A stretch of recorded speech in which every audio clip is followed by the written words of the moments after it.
કેમ છે વિદ્યાર્થી મિત્રો? મજામાં હશો? આજે આપણે પ્રકરણ 1 સંખ્યા પદ્ધતિમાં એક નવા ટોપિક એટલે કે સ્વાધ્યાય 1.2 પર જવા માટે સૌપ્રથમ આપણે શીખીશું અસમમેય સંખ્યાઓ. મેં તમને આના આગળના લેક્ચરમાં એટલે કે વિડીયોમાં મેં તમને 5 સંખ્યાઓ ભણાવી, 4 સંખ્યાઓ. કઈ યાદ કરો? કઈ મેં તમને 4 સંખ્યાઓ કીધી હતી? એક તો પ્રાકૃતિક સંખ્યા, પૂર્ણ સંખ્યા, પૂર્ણાંક સંખ્યા અને સમમેય સંખ્યા. અને ત્યારે મેં તમને કીધેલું કે આના પછીનું જે સ્વાધ્યાય 1.2 છે એમાં અસમમેય સંખ્યાઓ આવશે. આવ્યું મેં તમને કહેવામાં આવ્યું હતું. તો આપણે અસમમેય સંખ્યાઓ વિશે જોઈશું. અસમમેય સંખ્યા શું કહે છે કે જો સંખ્યા એસને પી પૂર્ણાંક અને ક્યુ શૂન્યોત્તર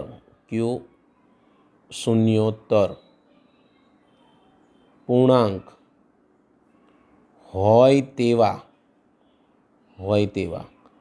પી ક્યુ માટે પી અપોન ક્યુ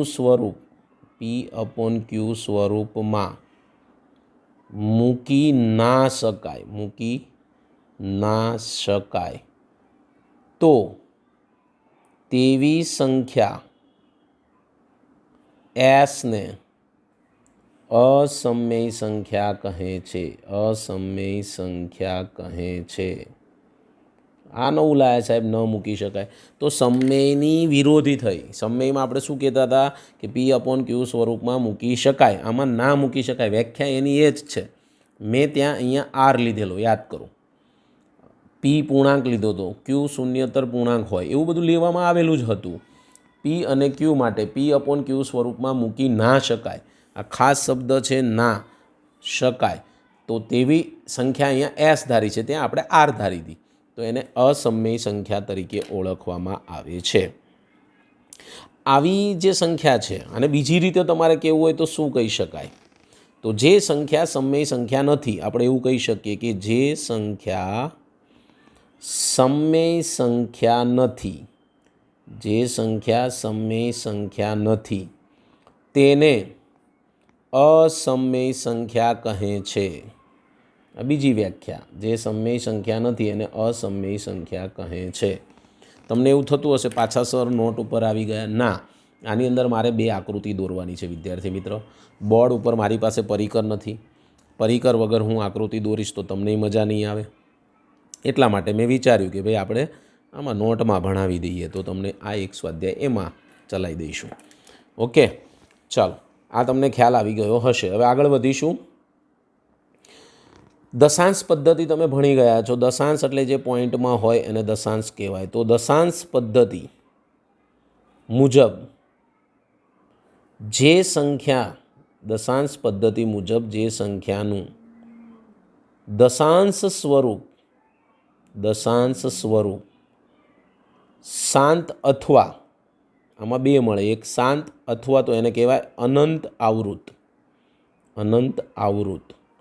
ન હોય તેવી સંખ્યાને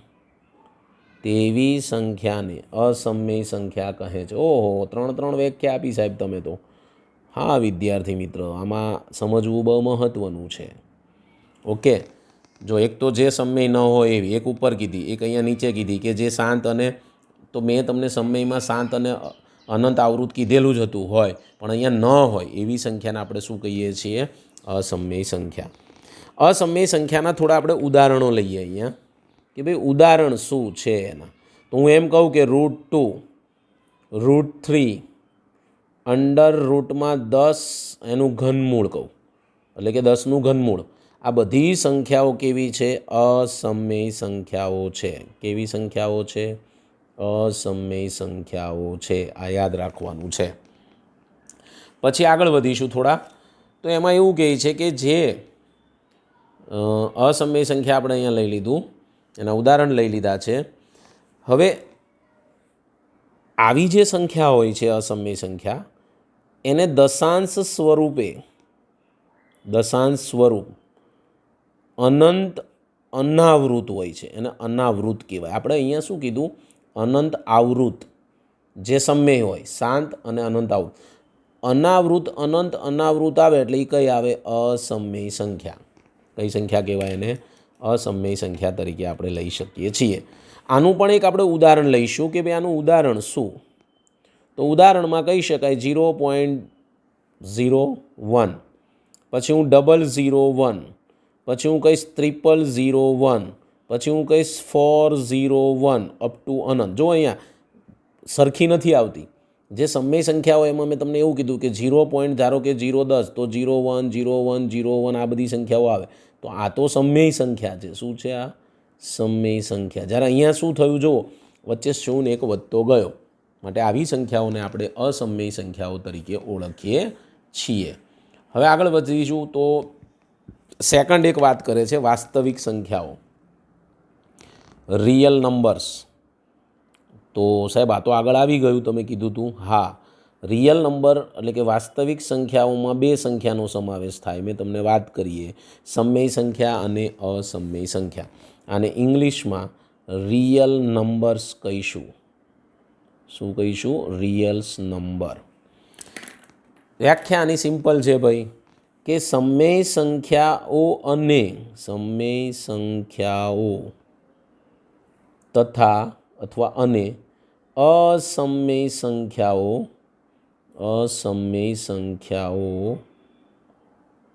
ને એક સાથે લેતા જે સમૂહ મળે તેને વાસ્તવિક સંખ્યા કહે છે. તેને વાસ્તવિક સંખ્યાઓનો સમૂહ કહે છે. સર આનો સંકેત શું છે? ફરી એક વખત સમજીએ. વાસ્તવિક સંખ્યા એટલે શું? તો સમય સંખ્યા અને અસમય સંખ્યા બંનેને એક સાથે આપણે એક જ સમૂહમાં મૂકીશું તો આવી જે સંખ્યાના સમૂહ બને એને વાસ્તવિક સંખ્યાનો સમૂહ કહેવામાં આવે છે.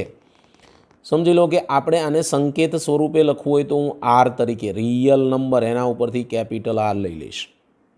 ઓકે, આના ઉપરથી કેપિટલ આર લઈ લઈશું. આ જે વાસ્તવિક સંખ્યાઓ છે એની અંદર √2, √3, √5, √7 વગેરે વગેરે વગેરેને તમે લોકો જાણો છો તે પ્રમાણે પાયથાગોરસના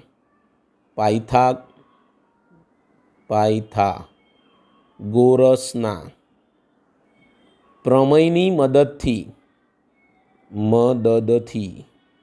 સંખ્યા રેખા પર નિરૂપણ કરી શકાય. સંખ્યા રેખા પર દર્શાવી શકાય છે. આ બધી સંખ્યાઓ છે મેં તમને કીધું અસમય સંખ્યાઓ છે. આ અસમય સંખ્યાઓને પણ આપણે સંખ્યા રેખા ઉપર બતાવી શકું, પણ કોનો ઉપયોગ કરીશું? પાયથાગોરસનો પ્રમેય. ન ખબર હોય તો કહી દઉં, પાયથાગોરસનો પ્રમેય એક સિમ્પલ સાદી રીતે તમને સમજાવી દઉં છું કે આ કાટકોણ ત્રિકોણ છે, અહીંયા નામ આપીશું ABC, આ 90 ડિગ્રી થશે. ધીસ કોલ્ડ ફોર કર્ણ, આ બાજુને ધીસ સાઇડ કોલ્ડ ફોર કર્ણ, એટલે આ બાજુને કર્ણ કહેવામાં આવે છે. શું કહેવામાં આવે છે? કર્ણ. શું કહેવામાં આવે છે? કર્ણ. ઓકે, આગળ વધીશું. ચલો, શું કહેવા માગે છે જોઈએ, સમજીએ.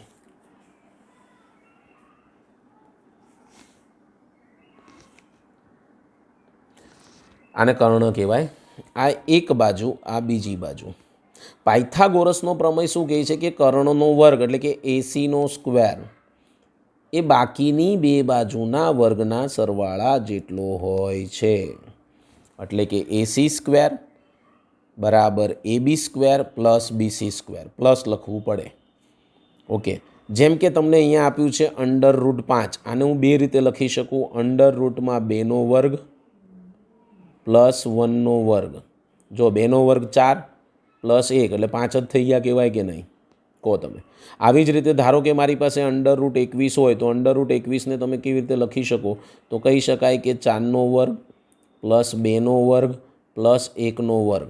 જો 16 પ્લસ 8, 16 પ્લસ 4 પ્લસ 1 21 થઈ જાય. તો આ રીતે એનો સરવાળો મળવો જોઈએ. અને આને બધાને આપણે સંખ્યા રેખા ઉપર નિરૂપણ કરી શકીએ છીએ. તો આપણે સંખ્યા રેખા ઉપર નિરૂપણ કરવા માટે હવે આપણે જોઈશું ઉદાહરણ. શું જોઈશું? ઉદાહરણ. કયા નંબરનું ઉદાહરણ છે? તો આપણે જોઈશું પહેલા નંબરનું ઉદાહરણ. પહેલા નંબરનું તો આવી ગયું ને, આને આગળ પહેલું બીજું, હવે ત્રીજા નંબરનું આવશે. તો જોઈએ આપણને શું કહેવા માગે છે, પ્રશ્ન શું છે એ સમજી લઈએ.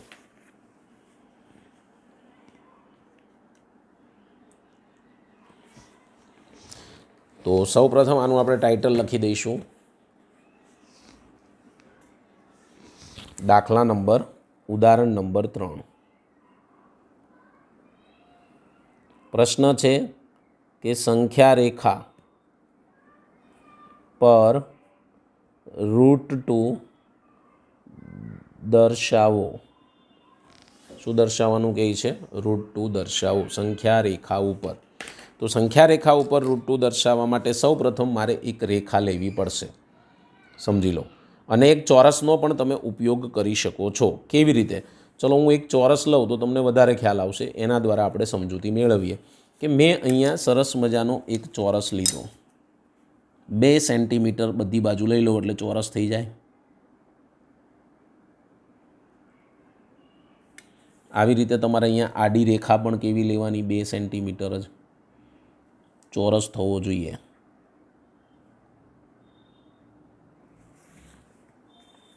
હવે આપણે સેમ એવી રીતે અહીંયા એ રીતે નામકરણ કરી દઈશું. તો ધારો કે તમે નામ આપી દો આનું, ગમે તે આપી શકાય, OABC. તો મેં અહીંયા ચોરસ લીધો એટલે અહીંયા લખીશ ચોરસ OABC. શું લખાય? ચોરસ OBC. ની દરેક બાજુ, આની દરેક બાજુ ચોરસની આમે સરખી જ હોય, દરેક બાજુ દરેક બાજુ શું લેવામાં આવે છે? એકમ લંબાઈ. દરેક બાજુને શું લેવામાં આવે છે? એકમ લંબાઈ તરીકે લેવામાં આવે છે. એટલે કે અહીંયા હું 1 લખી શકું, here it is also 1, here also 1, here also 1. કોઈ પણ એક કર્ણ તમે અહીંયા જોડી દો, એટલે કે હું આને જોડી દઈશ તો આ તમારા માટે શું થઈ જશે? કર્ણ. ત્યારે આ તમારા માટે શું થશે? 90 ડિગ્રી થઈ ગયો. 90 ડિગ્રી. તમે આ 90 ડિગ્રી થયો, આ કાટકોણ ત્રિકોણ બન્યો OAB. શું બન્યું? OAB. પાયથાગોરસ આની અંદર વાપરી શકો છો તમે. તો પાયથાગોરસના પ્રમેય અનુસાર, પાયથાગોરસના પ્રમેય પરથી શું લખીશું આપણે? કર્ણનો વર્ગ એટલે કે OBનો square, not a for a B, OAનો સ્ક્વેર પ્લસ ABનો સ્ક્વેર. મેં તમને સમજાવ્યું વિદ્યાર્થી મિત્રો આ ખાસ. ચલો મૂકી દઈશ અહીંયા. શું મૂકીશ? OBનો સ્ક્વેર એમનેમ રહેવા દઈશ, કારણ કે તો શોધવાનું છે.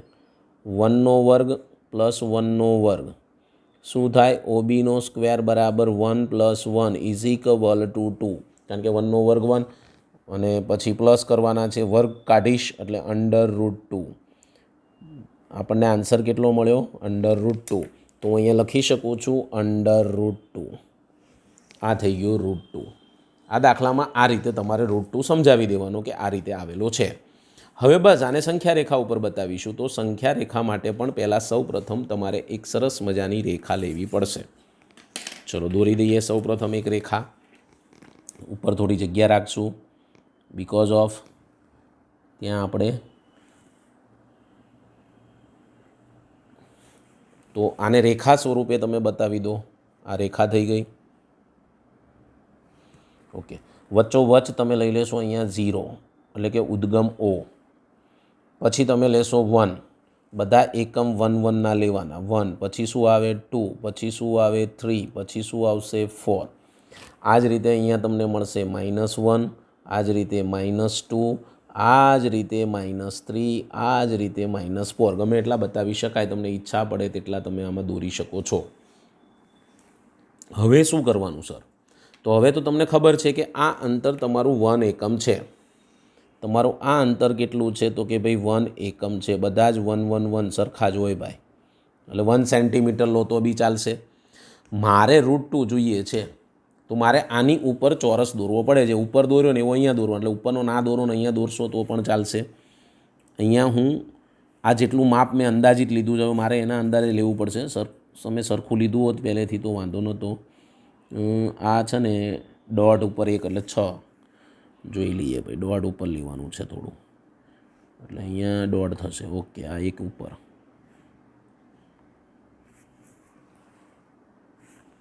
પછી આ જ રીતે આપણે દોરીશું બીજું.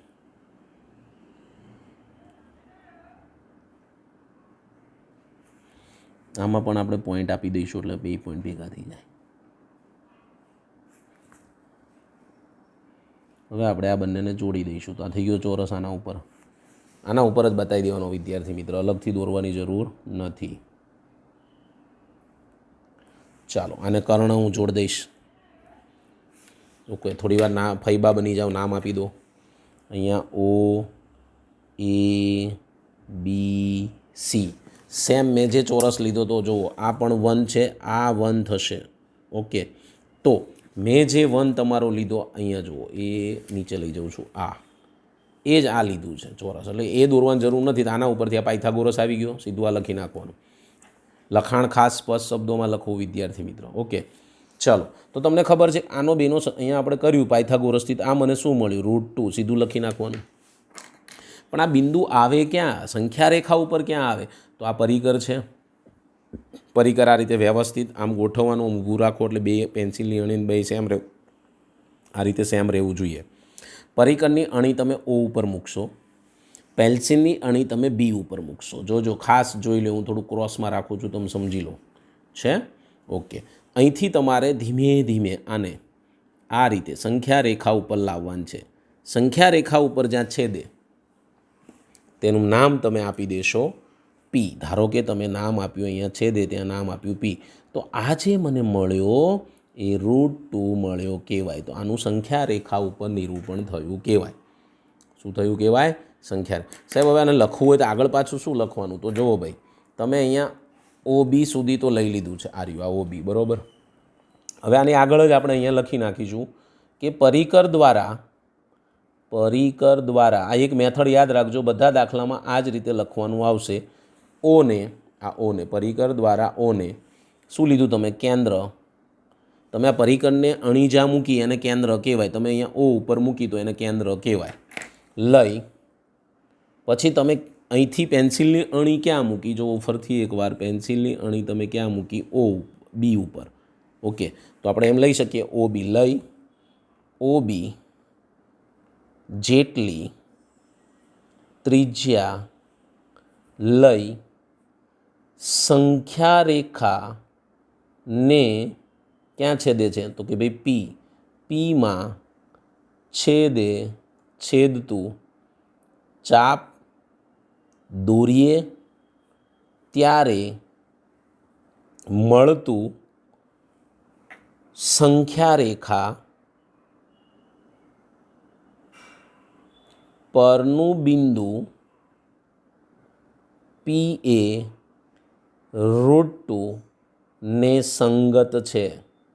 સંગત બિંદુ થાય. બસ પતી ગયું, આવી ગયો જવાબ. એટલું જ લખવાનું છે વિદ્યાર્થી મિત્રો. એટલે આ તમારું √2 કાર્યક્રમ પૂરો થયો. તો મેં તમને જે આ દાખલો સમજાવ્યો, કયો સમજાયો? √2. એટલું જ લખવાનું છે. ખાસ નોંધ લેવી, ખાસ જોઈ લેવું. હવે આ જ આધારે આપણા પાસે છે દાખલા નંબર 4, ઉદાહરણ નંબર 4. આના જેવું જ એક કાર્યક્રમ યોજવાનો છે આપણે. ચલો લખી નાખીએ. તો પહેલાં ઉદાહરણ 4.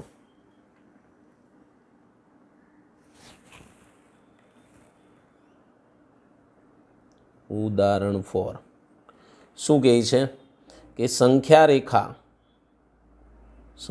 રેખા પર √3 દર્શાવો. સંખ્યા રેખા પર √3 દર્શાવો. સેમ જે √2 તમે કર્યું સેમ એવું √2 માટે કરવાનું થાય છે વિદ્યાર્થી મિત્રો. શું કીધું મેં? સેમ કોના જેવું? √2 જેવું જ. તો સૌ પ્રથમ આપણે એક બિંદુ લઈ લઈશું. એટલે પહેલાં તો આવી રીતે સંખ્યા રેખા ઉપર દોરવું પડશે. ઓકે, ઉપર થોડી જગ્યા રહે એ રીતે દોરવાનું, કારણ કે ઉપર જ જશે જે જશે એ પરિકરની અણીથી.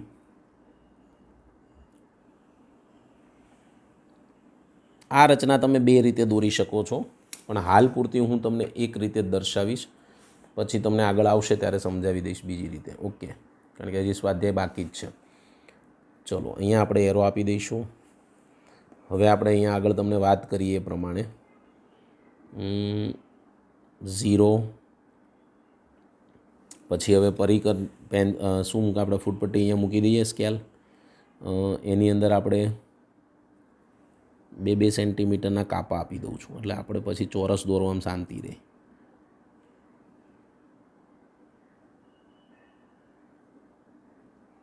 ચલો, હવે અહીંયા આપી દઈશ 1, અહીંયા લખીશ 2, 3, 4, -1, -2 અને અહીંયા આવશે -3. તમને ખબર છે કે √2 તો √3 માટે પહેલાં √2 તો દોરવું પડે જ, એટલે આપણે પહેલાં √2 જે દોર્યું હતું એ જ પ્રમાણેનું હું અહીંયા દોરી નાખીશ. એટલે મારે અહીંથી 2 સેન્ટીમીટર લેવાનું છે, એ હું લઈ લઉં છું. એને સમાંતર બીજી મારે 2 સેન્ટીમીટર લેવાનું છે, એ પણ હું લઈ લઉં છું. એ જ રીતે મેં અહીંયા ચોરસ બનાવી દીધું. એટલે તમારે પહેલાં √2 તો દોરવું પડે જ, આ યાદ રાખજો પદ્ધતિ પ્રમાણે. પદ્ધતિ પ્રમાણે તમારે આવું √2 દોરવું પડે જ.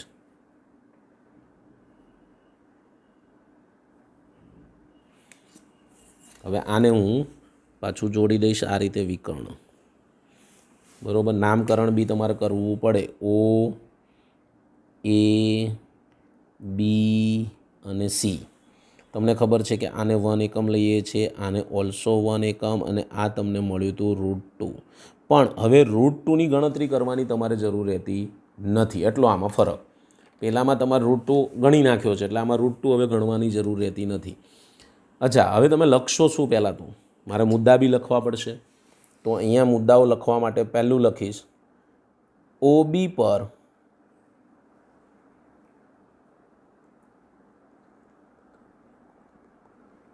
પર આ OB પર એકમ લંબાઈ નો લંબ